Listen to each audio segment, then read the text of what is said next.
get a shot of the system. Sorry. Oh, I'm sorry. Here. If you want, I can open up the door for you. That's all good. Let's talk about it, I guess. Okay.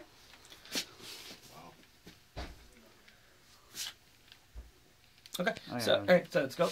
All right. So, right now we're doing Rocket Man 7 or Mega Man. As we may know, this is actually running the Super Famicom version. As you can see, this is actually running 720p right off the cartridge. The RETRON 5 supports HDMI output. So what that means is, you know, it connects just simple HDMI, one cable, no S-video, no RCA cables, no nothing. Like you can, or tuners or anything like that. It just goes straight into your TV. The idea came about to modernize retro gaming as TVs continue to evolve. You know, you're going to see diminish in S-video and other, you know, old formats and inputs. So this is kind of like reinforce what retro gaming is going to have to go through. This is our in-game menu. So from here you can do numerous things from save states. You can choose that. You can even adjust the filters from none.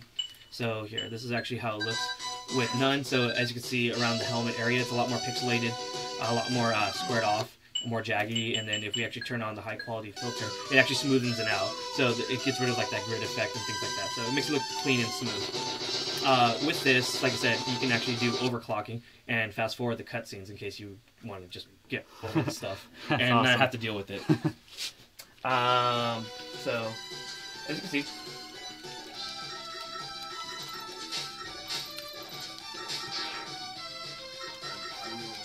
So what systems can it play? okay, so what it can play, it actually starts up front. So there's actually a slot.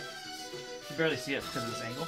But it actually goes Game Boy, Game Boy Color, Game Boy Advance. Then it does Famicom. Then it does NES. Then this same slot does Super Famicom and Super Nintendo. And then the back slot is Genesis, Mega Drive, and Master System if you have the provided adapter for it. That's awesome. So that's all in one.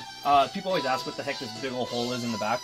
And that's actually for when you apply any of the Sega adapters, it'll fit no problem. Okay, cool. And along with that, it's also a cradle for our provided Bluetooth controller. So just in case if you don't have these controllers or your old controllers, you can actually just go ahead and get into it. All right. Yeah, and our coolest thing here is, besides taking screenshots and all these other stuff, is you can actually, we have a built-in cheat database provided by Game Genie and stuff like that. So if for whatever reason, like you really don't want to play the game, or if you want to fast forward it or do a speed run, you can go ahead and do so. Copy save to Retron. So if you have any saves actually in the cartridge that, or cartridges that provide save states, you can actually just dump them to the system, and this can create a backup. Or if you want, you can shoot them back up into the cartridge in case you want to let someone borrow the game.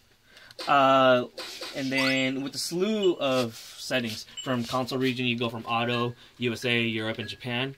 So it'll even play PAL games? Yes, very much so. Oh man, all right. Yeah. So in here, as you can see, we have an SD card in here. So within our file manager, you can actually do file management of the SRAM from games and Game Boy Advance for like Mega Man 0, the European version. So these are saves, so you can actually rip these off into the SD card, or if you want, back them up to another source for whatever need you have. Your Bluetooth controllers, so if you want, you can sync your Bluetooth controllers. We provide them. You can sync up to 4 at once, so for 4-player activity. You can do remap controllers, so, and button combinations. And with button combinations, like I said, you can do features like speed ups, or you can do screenshots and stuff of that nature. Right now, this is the image filter of HQ2X. That's the algorithm that's using to upscale it. Scanlines, of course, adds scanlines to give it more of a retro-esque aspect. Widescreen mode's on normal. I like to play on stretch just to get the idea of 16:9. Overscan and Pixel Perfect will actually shrink the image to the best possible image, so it gives you the clearest image. So if we actually go to normal and put on Pixel Perfect and hit play, it'll actually shrink the image, but it'll make it look as clean and as amazing as possible. That does look pretty good. Yeah. So this is all HDMI. Yes, this is all HDMI. So, and if we go back to all these, yeah, this is even better than like, you know, true RGB SCART. Yeah, most definitely. Yeah. So like the goal behind it was, like I said, to modernize the retro gamer by giving them the full amount of features that they can. Since we were going HDMI, we had to make sure we compensated for cutting out some of the retro features like S-video or RCA. Lastly, we have the refresh rate. So if you want, you can force 60 or 50, or even match games. So of course, if you're PAL, you need 50 hertz for those TVs and stuff like that.